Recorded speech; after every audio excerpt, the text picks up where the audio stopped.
નમસ્કાર મિત્રો, દેશ અને દુનિયાના સૌથી મોટા સમાચારમાં આપનું સ્વાગત છે। તો આજના તાજા સમાચાર મેળવવા માટે વિડીયોને અંત સુધી જોતા રહો અને આવા જ દરરોજના સમાચાર સૌથી પહેલા મેળવવા માટે આ ચેનલને સબસ્ક્રાઇબ કરવાનું ના ભૂલતા।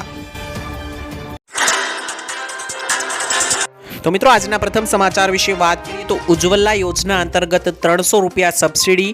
મિત્રો, કેન્દ્ર સરકારે પીએમ ઉજ્જવલા યોજના હેઠળ આપવામાં આવતી સબસિડીની સહાય મર્યાદામાં 1 વર્ષ વધારી દીધું છે। મિત્રો, કેન્દ્રીય મંત્રી પિયુષ ગોયલે ગુરુવારે એક પ્રેસ કોન્ફરન્સની અંદર આ માહિતી આપી હતી। તેમણે કહ્યું કે ઉજ્જવલા યોજના હેઠળ આપવામાં આવતી 300 રૂપિયાની સબસિડી સમય મર્યાદા 31 માર્ચ 2025 એટલે કે 1 વર્ષ સુધી લંબાવવાની મંજૂરી આપવામાં આવી છે। તો જે પણ મિત્રો ઉજ્જવલા યોજનાના લાભાર્થી છે તેમને ગેસ સિલિન્ડર ઉપર 300 રૂપિયાની જે સબસિડી છે તે આવનારા હજુ 1 વર્ષ માટે મળતી રહેશે। ત્યાર પછીના સમાચાર વિશે મિત્રો વાત કરીએ તો છેવાડાના ખેડૂતોને પણ સિંચાઈનું પાણી આપવામાં આવશે। મિત્રો, પાણી પુરવઠા મંત્રી કુંવરજી બાવળિયાએ વિધાનસભા ગૃહમાં પાણી પુરવઠા વિભાગની માંગણીઓને રજૂ કરતા જણાવ્યું હતું કે મુખ્યમંત્રી ભૂપેન્દ્ર પટેલના નેતૃત્વમાં ગુજરાતના શહેરી તથા ગ્રામીણ વિસ્તારના છેવાડાના નાગરિકો માટે પીવાનું શુદ્ધ પાણી તેમજ ખેડૂતોને સિંચાઈનું પાણી પહોંચે તે હેતુથી રાજ્ય સરકાર દ્વારા વર્ષ 2024-25ના અંદાજપત્રમાં પાણી પુરવઠા પ્રભાવ હેઠળ ₹6240 કરોડની માતબર રકમની જોગવાઈ કરવામાં આવી છે। એટલે કે મિત્રો, ખેડૂતોને યોગ્ય પાણી મળી રહે ખેતી માટે સાથે જ પીવા માટે તેની માટે સરકારે ₹6240 કરોડ ફાળવ્યા છે, જેથી કરીને દરેક ખેડૂત, છેવાડાનો ખેડૂત હોય તો પણ ભલે અને નહેરમાં દરેક ખેડૂતોને જે છે તે પાણી મળી રહે, જેથી તેનો પાક સારો મળે। કારણ કે પાકને સારું પાણી મળે તો તે સારો પાક મળે અને ખેડૂતો સારી કમાણી કરી શકે, સાથે જ તેને પીવાલાયક પાણી પણ મળી શકે, તેની માટે સરકારે 6000 કરોડથી વધારે રૂપિયાની ફાળવણી કરી છે। બાદના સમાચાર વિશે મિત્રો વાત કરીએ તો એલપીજી 100 રૂપિયા ઘટાડ્યા। મિત્રો, મહિલા દિવસ આજે હતો અને મહિલા દિવસ પર મોદી સરકારે મોટી ભેટ આપી છે। એલપીજીમાં મિત્રો ભાવમાં 100 રૂપિયાનો ઘટાડો કરાયો છે અને વડાપ્રધાન મોદીએ ટ્વીટ કરીને કહ્યું હતું કે આજે મહિલા દિવસ પર અમારી સરકારે એલપીજી સિલિન્ડરના ભાવમાં 100 રૂપિયાનો ઘટાડો કરવાનો નિર્ણય લીધો છે। તો આનાથી દેશભરના લાખો પરિવારો પરનો નાણાકીય બોજ નોંધપાત્ર રીતે હળવો થશે। ખાસ કરીને મિત્રો અમારી નારી શક્તિને ફાયદો થશે। એટલે કે મિત્રો, આજે જે છે તે વિશ્વ વુમન દિવસ છે, એટલે કે મહિલા દિવસ છે, તો તેને લઈને મિત્રો વાત છે કે મોદી સરકારે ભેટ આપી છે મહિલાઓને અને સિલિન્ડરની અંદર, એલપીજીની અંદર મિત્રો 100 રૂપિયાનો ઘટાડો કર્યો છે। ત્યારબાદના મહત્વના સમાચાર વિશે મિત્રો વાત કરીએ તો ખેડૂતો માટે માઠા સમાચાર આવી રહ્યા છે। મિત્રો, સરકાર ખેડૂતો માટે અનેક યોજનાઓ લાવે છે। ખેડૂતોને 15 કલાક વીજળી આપવાની યોજના અંગે સરકારે જાહેરાત કરી હતી। જોકે મિત્રો, આ યોજનાને લઈને વિધાનસભામાં પૂછાયેલા સવાલના જવાબમાં સરકારે આ યોજના અંગે હાથ ઊંચા કર્યા છે। મિત્રો, સરકારે જવાબમાં કહ્યું કે ખેડૂતો માટે હાલમાં આવી કોઈ યોજના લાવવાની તૈયારી નથી, જેના કારણે મિત્રો ગુજરાતના ખેડૂતોને જેસે થે વૈસેની સ્થિતિનો સામનો કરવો પડ્યો છે। એટલે કે મિત્રો, ખેડૂતોએ લગાતાર માંગણી કરી છે કે તેમને દિન રાત વીજળી આપવામાં આવે, જેથી કરીને તેમને રાત્રે ખેતરમાં ના જવું પડે, દિવસે કામ કરી શકે, જેથી કરીને તેની અનેક આફતો ટળી શકે। જેના જવાબમાં મિત્રો સરકારે ગેરંટી આપી હતી ચૂંટણી વખતે કે અમે ખેડૂતોને 24 કલાક વીજળી અથવા તો દિવસે વીજળી આપીશું। પરંતુ મિત્રો, અત્યારે સરકાર એવું કહી રહી છે કે આના વિશે અમે કોઈ પણ પ્રકારની વિચારણા નથી કરી રહ્યા। તો ખેડૂતો માટે આ એક માઠા સમાચાર આવ્યા છે। ત્યાર પછીના સમાચાર વિશે મિત્રો વાત કરીએ તો જરૂરિયાતમંદ લોકોને 10,000 રૂપિયા સહાય મળશે। મિત્રો, ગરીબ પરિવારો અને નાના ખેડૂતોને માત્ર ને માત્ર આધાર કાર્ડના પુરાવા સાથે 10,000 રૂપિયા બેંકમાંથી આપવામાં આવશે। મિત્રો, પીએમ સ્વનિધિ યોજના હેઠળ પોતાના વ્યવસાયના ઉપયોગ માટે પહેલા વર્ષે 10,000 અને બીજા વર્ષે 20,000 રૂપિયા સુધીની લોન સરકારી બેંકમાંથી આપવામાં આવશે। જ્યારે મિત્રો, આ યોજનાનો મુખ્ય હેતુ છે તે નાના પરિવારોને આર્થિક રીતે સદ્ધર કરવાનો અને નાના ગરીબ પરિવારોને આગળ લાવવાનો રહેવાનો છે। કારણ કે તેને માત્ર ને માત્ર આધાર કાર્ડના પુરાવા સાથે બેંકમાંથી 10 થી 20,000 રૂપિયાની સહાય મળવાપાત્ર થશે। ત્યારબાદના સમાચાર વિશે મિત્રો વાત કરીએ તો ખેડૂતોએ પોતાનું દુઃખ વ્યક્ત કર્યું। મિત્રો, ખેડૂતોએ જણાવ્યું કે બાગાયતી ખેતીમાં સરકારે જાહેર કરેલું રાહત પેકેજ ખૂબ ઓછું કહેવાય। કારણ કે મિત્રો, બાગાયતી ખેતી પાછળ ખર્ચો પણ વધુ થાય છે, તેમજ ખૂબ જ મહેનત પછી આ પાક તૈયાર થાય છે। તેમજ અત્યારે જે પરિસ્થિતિનું નિર્માણ થયું છે તે પ્રમાણે તો સહાય તો ફક્ત ખેતરની સફાઈ કરવામાં જ ખર્ચાઈ જાય તેવી પરિસ્થિતિ અત્યારે જોવા મળી છે। એટલે કે મિત્રો, ખેડૂતોનું એવું કહેવું છે કે સરકાર જે સહાય આપી રહી છે તે સફિશિયન્ટ નથી, એટલે કે પૂરતી નથી। કારણ કે સરકાર જે સહાય આપે છે તે માત્ર અત્યારે ખેડૂતોની સાફ સફાઈ ખેતરની કરવામાં જ વયા જાય છે પૈસા। ખેડૂતોને હજુ વધારે સહાયની જરૂર છે તેવું મિત્રો ખેડૂતોએ કહ્યું અને પોતાનું દુઃખ વ્યક્ત કર્યું। ત્યારબાદના મહત્વના સમાચાર વિશે મિત્રો વાત કરીએ તો પાક ધિરાણને લઈને આવ્યા મોટા સમાચાર। મિત્રો ગુજરાતના દરેક ખેડૂતો માટે પાક ધિરાણ લોનને લઈને આવ્યા છે મોટા સમાચાર, કારણ કે ખેડૂતોએ લીધેલી લોનની નવા જૂની કરવા માટે ખેડૂતો પાસેથી કેશ પેમેન્ટ માંગવાની બદલે ડાયરેક્ટ બેંકમાંથી ઓટો રિન્યૂ કરી આપવામાં આવે તેવી માંગ ખેડૂતોએ ઉઠાવી છે। કારણ કે મિત્રો ખેડૂતોની બેંકના લોનના પૈસા ભરવા માટે ખેડૂતો જે છે તે બહારથી વ્યાજવા પૈસા લાવે છે અને તેના પણ પૈસા તેને ભરવા પડે છે, જેથી કરીને ખેડૂતો એવી માંગ કરી રહ્યા છે કે તેણે જે પણ લોન લીધી છે તેનું ડાયરેક્ટ બેંકમાંથી ઓટો રિન્યૂ કરી આપવામાં આવે, જેથી કરીને તેને વ્યાજે પૈસા લાવીને ઓટો રિન્યૂની બદલે જે લોન લીધી છે તે પૈસા ના દેખાડવા પડે। તો મિત્રો આ મુદ્દે ખેડૂતોનું આવી માંગ છે, તો તમારું શું કહેવું છે? ખેડૂતોને આ ઓટો રિન્યૂની માંગ જે છે તે યોગ્ય છે? ઓટો રિન્યૂની સુવિધા મળવી જોઈએ કે નહીં? કોમેન્ટમાં લખીને જણાવી આપજો। ત્યાર પછીના સમાચાર વિશે મિત્રો વાત કરીએ તો મોદીની ખેડૂતોને મોટી ભેટ। મિત્રો પીએમ મોદી ગુજરાત બાદ રાજસ્થાનમાં પણ અનેક કાર્યક્રમો યોજ્યા હતા અને આ કાર્યક્રમમાં મિત્રો મોટી સંખ્યામાં ખેડૂતો પણ જોડાયા હતા, જેમાં મિત્રો વડાપ્રધાને 2000 રૂપિયાનો હપ્તો મોકલ્યા બાદ પ્રધાનમંત્રીએ માહિતી આપી કે ભારતમાં યુરિયાની જે થેલીની કિંમત 266 રૂપિયા છે તેની કિંમત પાકિસ્તાનમાં આશરે 800, બાંગ્લાદેશમાં 720, ચીનમાં 2100 રૂપિયા અને અમેરિકામાં આશરે તેના તે ખાતરની કિંમત 3000 રૂપિયાને પાર છે।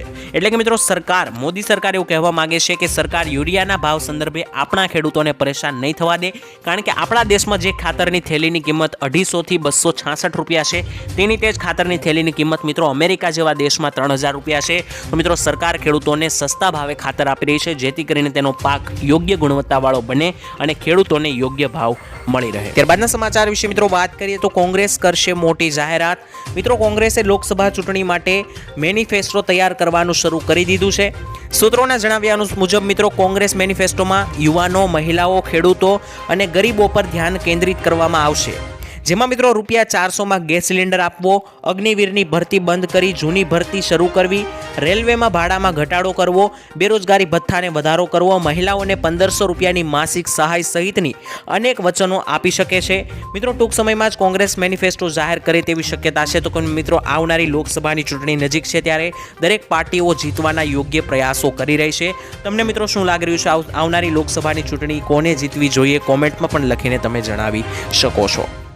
ત્યાર પછીના મહત્વના સમાચાર વિશે મિત્રો વાત કરીએ તો પાક નુકસાન સહાય જાહેર થશે। મિત્રો કમોસમી વરસાદની અસર ભાવનગર, ગીર સોમનાથ, પોરબંદર, દ્વારકા, જામનગર, મોરબી, રાજકોટ, સુરેન્દ્રનગર સહિતના સૌરાષ્ટ્રના તમામ જિલ્લાઓમાં માવઠાની અસર થઈ છે।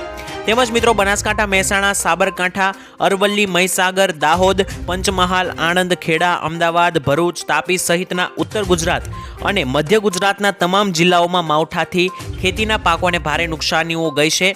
ખેડૂતોએ મિત્રો થયેલી આ નુકસાની માટે રાજ્ય સરકાર દ્વારા સહાય પેકેજ જાહેર કરવામાં આવે તેવી ભારતીય કિસાન સભાના પ્રમુખ ડાયાભાઈ ગજેરાએ રાજ્યના મુખ્યમંત્રીને રજૂઆત કરી છે।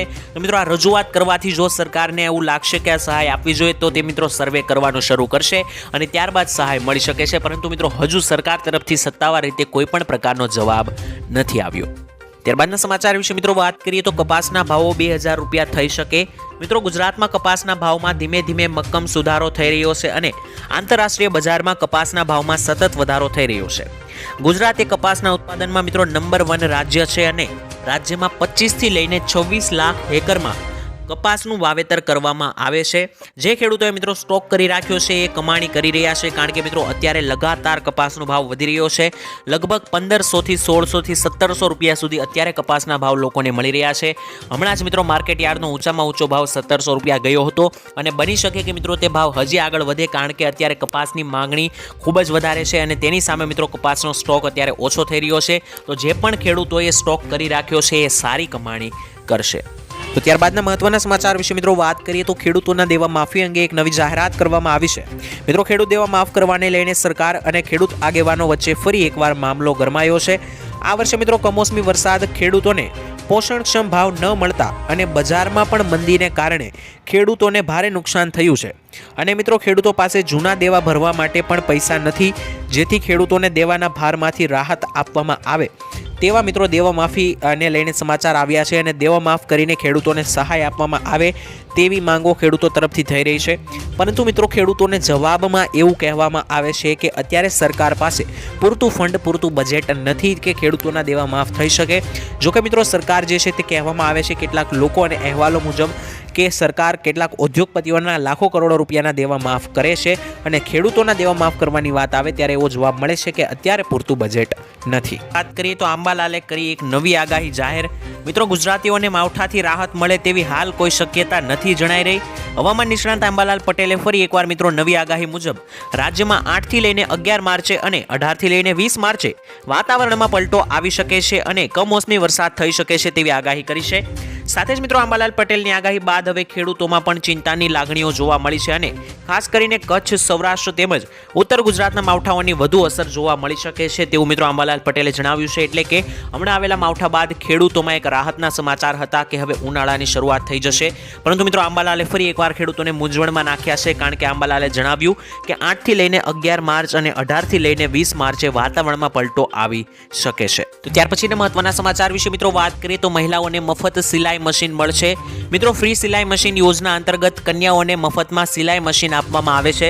જેના માટે મિત્રો તમારે એક ઓનલાઈન ફોર્મ ભરી જેમાં જરૂરી ડોક્યુમેન્ટ જેવા કે આધાર કાર્ડ, પાન કાર્ડ, બેંકની પાસબુક, જન્મ તારીખનો દાખલો અને રેશન કાર્ડ, આ બધા ડોક્યુમેન્ટ સ્કેન કરીને અપલોડ કરવાના હોય છે. જ્યારે મિત્રો અરજી કર્યાના 10 થી 25 દિવસ બાદ તમારી અરજી એપ્રુવલ કરવામાં આવે છે અને જે નામથી તમે અરજી કરી હોય તેમને સિલાઈ મશીન આપવામાં આવે છે. અને હાલ આ યોજના માટેના ફોર્મ ઓનલાઈન ભરવાના શરૂ થયા છે. જે પણ મહિલાઓએ, જે પણ સ્ત્રીઓએ મફતમાં આ સિલાઈ મશીન મેળવવું હોય તો યોજનાનું ફોર્મ ભરી શકે છે. જો તમારી પાસે દરેક ડોક્યુમેન્ટ હોય તો જો અરજી તમારી પાસ થશે તો મિત્રો તમને આ મશીન મળી શકે છે. ત્યારબાદના મહત્વના સમાચાર વિશે મિત્રો વાત કરીએ તો ગુજરાતના ખેડૂતોની માંગ શું છે આવો જાણીએ. મિત્રો લોકસભા ચૂંટણી નજીક છે ત્યારે ખેડૂત સંગઠનો પણ સરકાર સામે વિવિધ માંગ સાથે મેદાનમાં આવ્યા છે.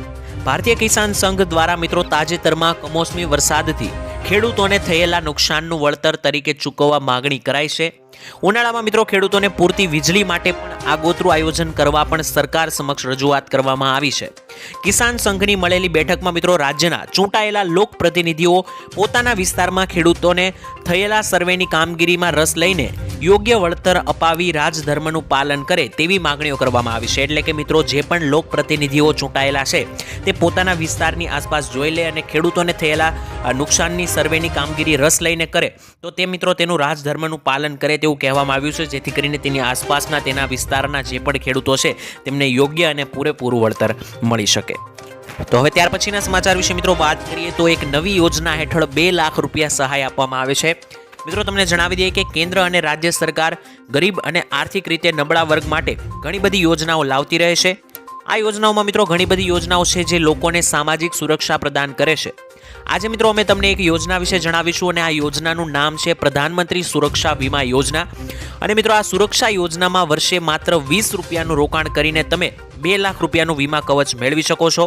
અત્યાર સુધીમાં મિત્રો દેશના લાખો નાગરિકોએ આ સરકારી યોજનાનો લાભ લઈ લીધો છે. PMSBY એક સરકારી વીમા યોજના છે જેમાં તેનો લાભ મિત્રો 18 થી લઈને 70 વર્ષ સુધીના કોઈ પણ ભારતીય નાગરિક લઈ શકે છે. અને આ વીમા યોજના હેઠળ જો કોઈ વ્યક્તિની એક્સિડન્ટમાં મૃત્યુ થાય છે તો તેના પરિવારને 2 લાખ રૂપિયાનો વીમો મળે છે. તદુપરાંત મિત્રો અકસ્માતમાં વ્યક્તિને જો થોડી ઘણી આંશિક રીતે વિકલાંગ થાય તો વીમા ધારકને 1 લાખ રૂપિયાની રકમ આપવામાં આવે છે. આ યોજના હેઠળ મિત્રો વીમા ધારકને 20 લાખ રૂપિયા સુધીનું પણ વીમા કવચ આપવામાં આવે છે. અને આ યોજનાનો લાભ ઉઠાવવા માટે તમે કોઈ પણ બેંકમાં PMSBY જઈને અરજી કરી શકો છો. આ યોજનાની અરજીની પ્રક્રિયા પૂરી થયા બાદ તમારા ઓટો ડેબિટ મોડ દ્વારા દર વર્ષે 1 જૂને આપોઆપ રૂપિયા કપાઈ જશે. માત્ર મિત્રો નજીવા ચાર્જ સાથે 10-20 રૂપિયાના ચાર્જ સાથે તમને આ 2 લાખ રૂપિયાનું વીમા કવચ આપવામાં આવે છે. તો આ સરકારની ખૂબસૂરત એક યોજના છે જેનો લાભ દરેક નાગરિક લઈ શકે છે અને 2 લાખના વીમા કવચ મેળવી શકે. મિત્રો ત્યાર પછીના મુખ્ય સમાચાર વિશે વાત કરીએ તો ગામડાઓને મોટી ભેટ. મિત્રો ગામડાઓમાં રોડના વિકાસ અને રસ્તાઓના સમારકામ, ગટરો વગેરે જેવા કાર્યો માટે મિત્રો મુખ્યમંત્રી ભૂપેન્દ્ર પટેલ દ્વારા 1503 કરોડ રૂપિયાની રકમ ફાળવવામાં આવી છે. ગ્રામ્ય માર્ગોની સુધારણા અને મિત્રો સુદ્રીકરણ માટે 1563 કરોડ રૂપિયા ફાળવવામાં આવ્યા છે. અને હયાત નાળા, કોઝવે, પુલોના પુનઃ બાંધકામ વગેરે માટે મિત્રો 1488 કરોડની મંજૂરી અપાઈ છે. આમ મિત્રો રસ્તાઓ અને રોડ જે મિત્રો તૂટી જતા હોય છે, ગટર વગેરે વસ્તુઓ મિત્રો જે રસ્તા પર તૂટી જતી હોય છે તેના સમારકામ માટે સરકારે 1563 કરોડનું રૂપિયા બહાર પાડ્યા છે, જેને કરીને મિત્રો આ બધી વસ્તુ સારી કરી શકાય. તો મિત્રો ગામડાઓ માટે આ એક ખૂબ જ મોટા સમાચાર અને કામના સમાચાર ગણી શકાય. ત્યારબાદના સમાચાર વિશે મિત્રો વાત કરીએ તો ખેડૂતોનું દેવું માફ ગેરંટી. મિત્રો કોંગ્રેસ સાંસદ રાહુલ ગાંધીએ ખેડૂતોને લઈને મોદી સરકારને ઘેરી છે. તેણે મિત્રો ટ્વિટર પર લખ્યું કે દિવસ રાત ચૂંટણી ખેતી કરનારા મોદીએ છેલ્લા 10 વર્ષમાં માત્ર ખેડૂતો સાથે છેતરપિંડી જ કરી છે. દરરોજ 30 ખેડૂતો દેવાના કારણે જીવ ગુમાવી રહ્યા છે. રાહુલ ગાંધીને મિત્રો આ વાતથી કહી શકાય કે ચૂંટણી જાહેરાતમાં ખેડૂતો માટે દેવા માફીની જાહેરાત કરશે. અગાઉ પણ મિત્રો ચૂંટણી વખતે 2 લાખ રૂપિયા સુધીનું દેવા માફ કરવાની જાહેરાત કરી હતી. તો આ મુદ્દે મિત્રો ખેડૂત મિત્રો જણાવી આપશે કે ખેડૂત મિત્રો આવનારી લોકસભાની ચૂંટણીમાં કોની સરકાર જીતાડવા માગે છે, એકવાર લખીને કોમેન્ટમાં જણાવી આપજો.